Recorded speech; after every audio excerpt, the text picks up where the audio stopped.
Welcome to Spirit School. My name is Danielle Sarenk, also known as the Squamish Medium. I am the host of your Spirit School, where I will share all the lessons and learnings that I have uncovered through my intuitive development and mediumship development journey. I am a professional psychic and medium, an intuitive teacher and mentor, and I look forward to walking alongside you on this journey. Hello, friends. Welcome to your July Energies episode. I have to apologize. I know that everyone really looks forward to these energy episodes. They are by far the most downloaded and what I received the most feedback on. But I totally gapped out in June. I think it was like June 6th before I realized, oh my God, I didn't even do an energies episode this month. So I believe there was a divine reason for that.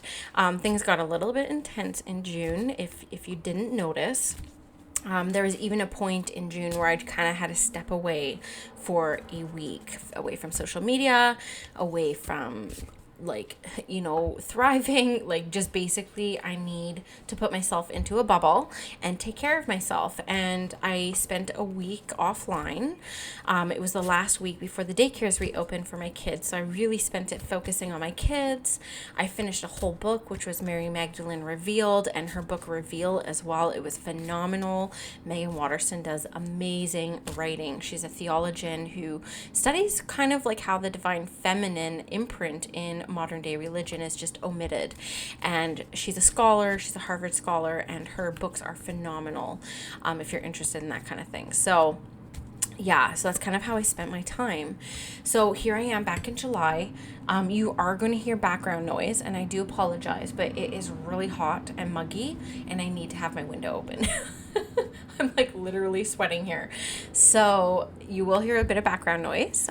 So just know it's just the road.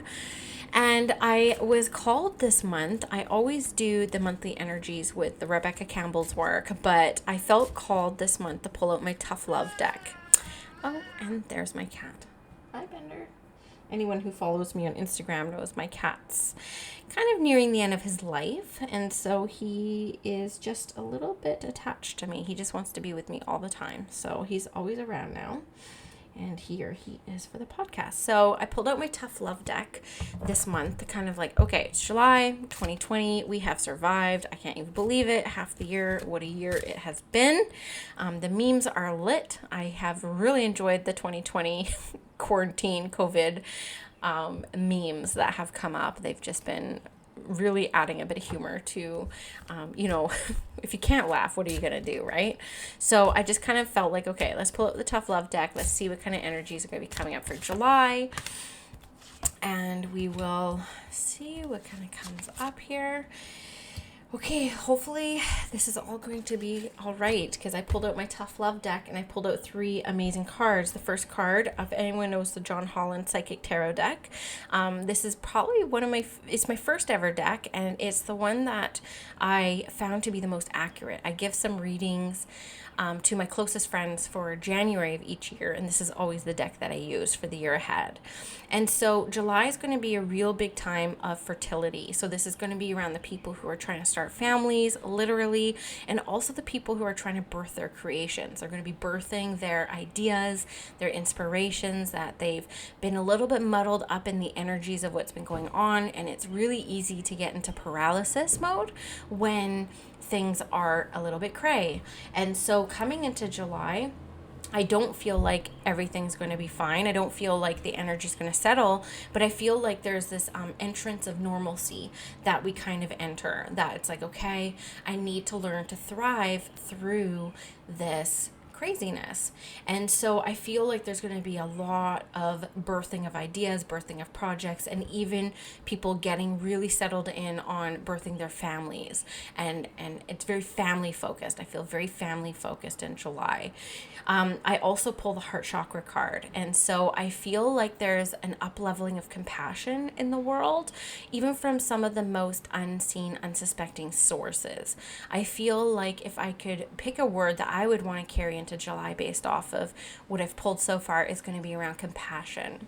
And so we've seen uprising, we've seen anger, we've seen injustice. We've gotten these feelings that needed to come up to be cleansed and cleared. And I feel very much that moving into July, we're going to be heading into a time of true compassion and almost like walking in other people's shoes.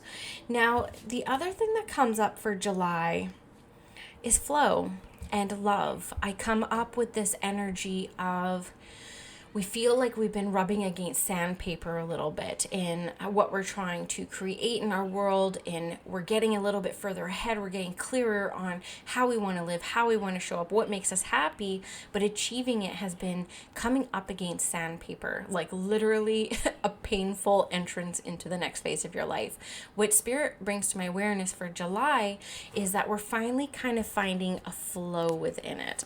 We're kind of finally starting to see, okay, and I'm going to go back to the saying that was brought to me a minute ago around we need to learn to thrive through uncertainty and thrive through more chaotic times. And I feel like that really hits people in the month of July. Hi, Bender. My cat, he's so funny. What is coming up? You guys, I'm feeling really freaking hopeful for July after pulling these cards. Look at me pulling out my tough love deck. I get victory and success. I get somebody that really looks like they're on Pride Rock from The Lion King, the number 6, and it's really around achieving something that you want to achieve. But not only that, but Spirit brings to my awareness celebrating the victories that do come. When was the last time you really celebrated something that went really well? We're all waiting for the other shoe to drop, and Spirit is calling us to remind us to get into the vibration of gratitude and get into the vibration of what is going well. And not only that, but what's the best case scenario if I pursue this dream, if I make this shift, if I make this change? What is the best case scenario? Like, we're not going to be focusing on worst case. It's like, what's the best case? And with the celebration of the victories that come into your life day to day, there's this vibration that's lifted, this energy that comes in around opportunity and opportunity. That's all I have to say around that.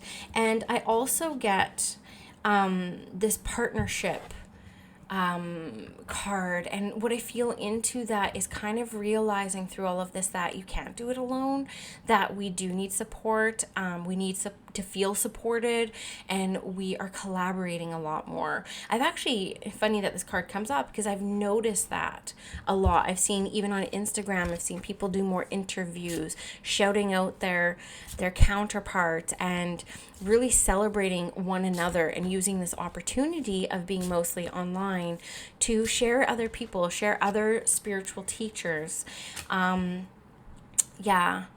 so I really like that. I feel like there's going to be a lot more collaborating happening, and I'm really excited about that. You may notice even on my podcast, the last 2 episodes you listened to was me celebrating my sisters. We got Lindsay Rock helping with the astrology of the natal solar return charts for Canada and America, and then of course Tina Conroy, where we did that collab podcast episode, and we plan on doing more of those because we just like them. They're fun, and so collaborating is fun, and I feel like there's going to be a lot more collaboration in July as well. Now, to turn a little bit to the shadow side, I pulled 2 cards for the energy of July, and I feel like I'm going to be speaking to a few of you out there that will feel a little bit more withdrawn, that will be yearning a little bit more solitude. I know as a mom, the quarantine for me meant I had people around me 24/7, and that is not my natural state. I really like being alone. And so July, hello, kids are back to care 4 days a week. I'm going to get a lot of solitude. So there is like 2 sides of this. There is the willingness to be alone, and the willingness and the desire to tune into self and have some peace and quiet. Maybe just sit on the porch in the northern hemisphere and listen to the birds and the crickets and the things that represent summer for us, and really kind of be still in those moments. But there's also this side of emotional withdrawal. So I feel like there's going to be some of you you out there who are feeling separated at this time, separated from your spiritual practice, separated from your loved ones, separated from the people who you really like to be around.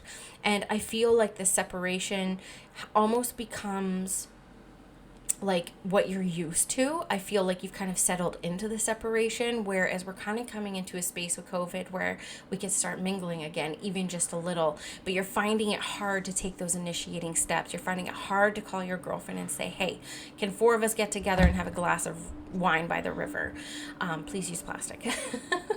And reusable plastic, I should say, not glass by the river. But I feel like there is like this emotional withdrawal that's been accumulating for the year. And now that you're able to kind of come out of the cave, that it's hard to reach out and make those connections. So Spirit's really encouraging me to say to you, do the uncomfortable thing, reach out, you need it. There's some people I'm definitely thinking of in my mind that will resonate with this, but you got to make the first move because people are not going to be reading your mind. So don't fall into that slippery state. And for the people who like really want the solitude, holla, like I'm one of those. I'm like, it's not emotional withdrawal. It's like literally like, oh my God, to be alone with my own energy is going to be amazing. Spirit also takes me to a bunch of people who will be drawn to listen to this podcast around making a decision. I feel like there's some who are even going to be deciding if they want to go back to their old jobs, like if they want to go back to what they used to do. I get so much simplicity. I know this has come up a few times this year, but it bears repeating because it's coming through again, where we've really seen how little we actually need. I don't know if you guys saw this, but like my living costs, and you have to remember, I quit my 6-figure day job 3 weeks before quarantine. So once I entered quarantine, I had no daycare costs, I had no gas costs. That was like savings alone of almost $2,000 a month. And I realized how little I actually needed. And so I'm thinking that what's coming through is that people are actually realizing that they want to live more simple lives, that they want less stuff, that maybe they don't need to achieve as much materialistic gain within this world, and that a simpler life may actually be something that they want to try to bring into their life. So I'm feeling this error around simplicity kind of coming in. But with this simplicity, it leaves room for passion, you see.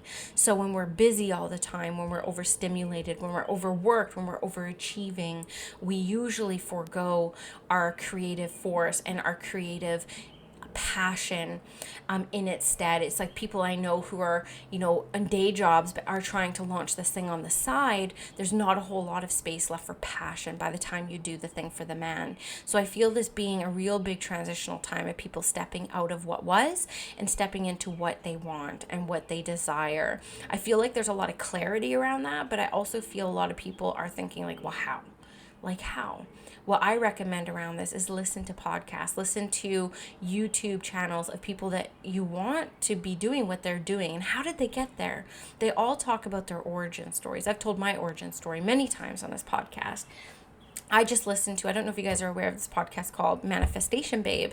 I'm not the biggest fan. Like, I don't listen to full episodes, to be honest with you, but she recently posted one about her origin story, and it was fascinating to hear how she became a multimillionaire, a self-made multimillionaire, and she's a manifestation coach. And her story was phenomenal. And so I was like, wow, it makes it seem so much more achievable. So for the people who have a desire, have a dream, you know what you want, and now you're stuck on the how, you need to simplify your life, and you need to be inspired by the people who inspire you the most and listen to their stories and seek them out. Seek them out. Ask questions. So finally, I'm going to wrap up.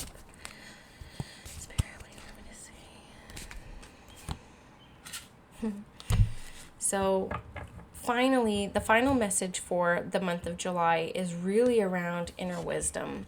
It's really around change. If I could use the story that's coming to me, it's really around realizing you have the inner wisdom and the desire to change what was. Now, I'm trying to get more clear on this. My ears ringing as I'm talking about this. My crown's going crazy.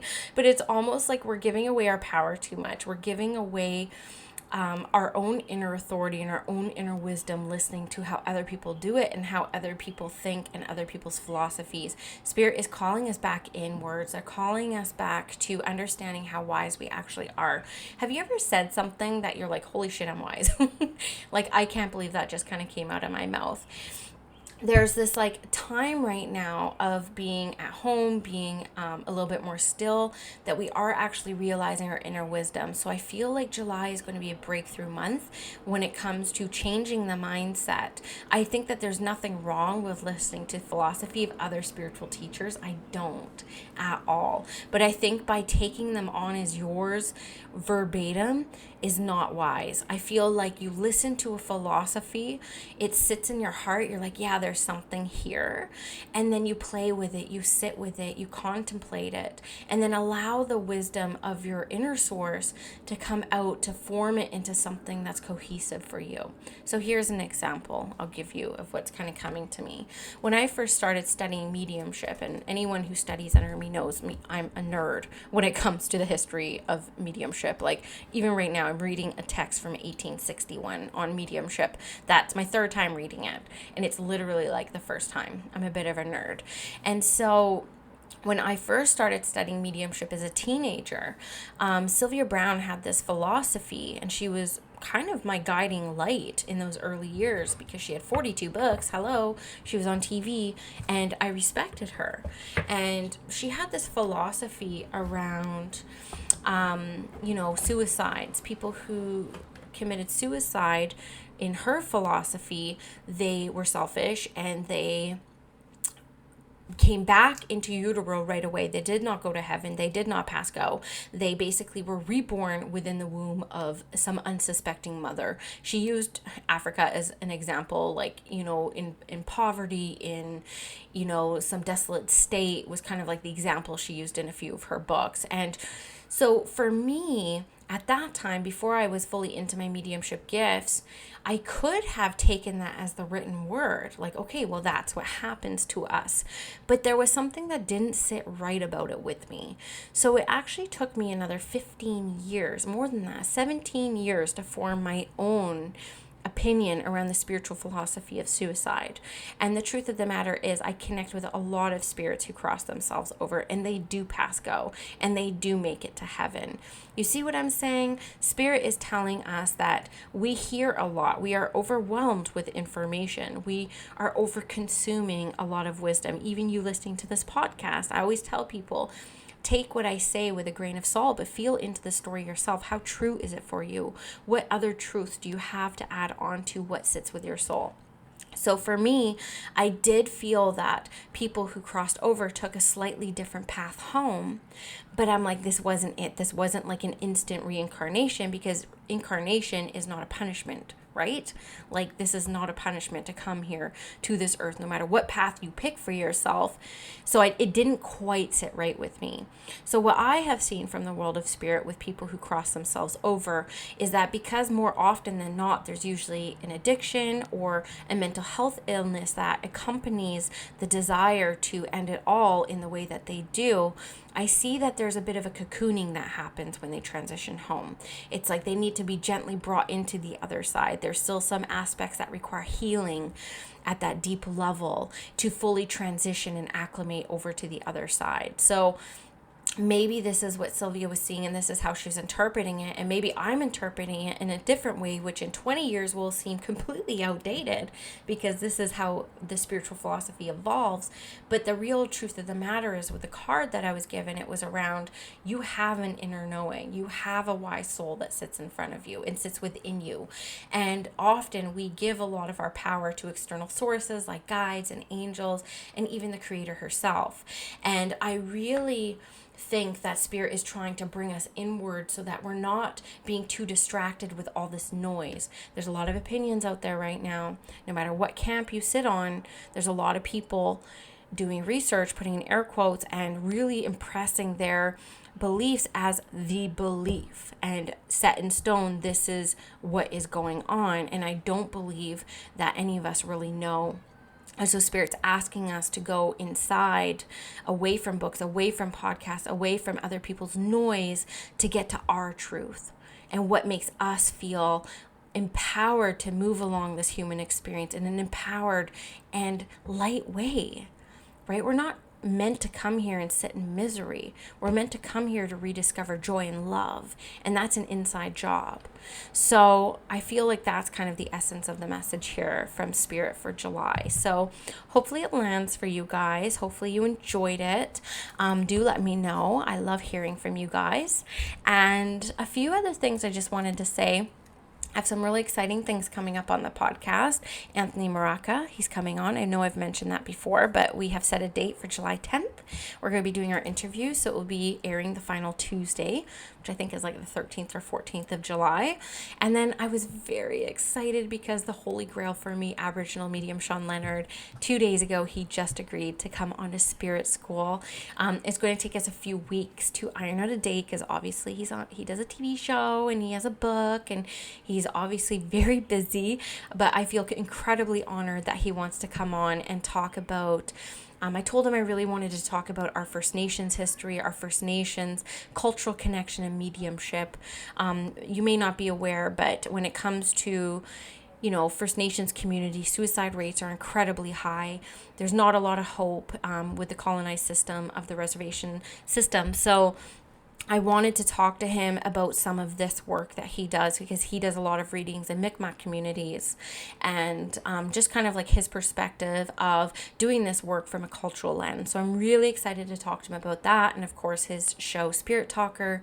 He also has an intuitive development course called Spirit Talker Tribe, which launches in September. So I'm going to give him the opportunity to pitch that to you guys so you can hear about learning from him because, of course, I want you to learn from me too, but I'm not a scarcity medium. I don't think it's like I'm going to hoard you guys for me. I want you to hear from all these amazing teachers so that you can pick and choose, who resonates with you and who you can learn from at a soul level. So I really want you to hear from him because in my opinion, he's the best medium in the world. And so I'm really excited that he agreed. And I am trying to manifest now because I've pitched 3 for 3, Fleur, Sean, and Anthony, and all 3 said yes. And so I'm like, I'm going for John Edwards next.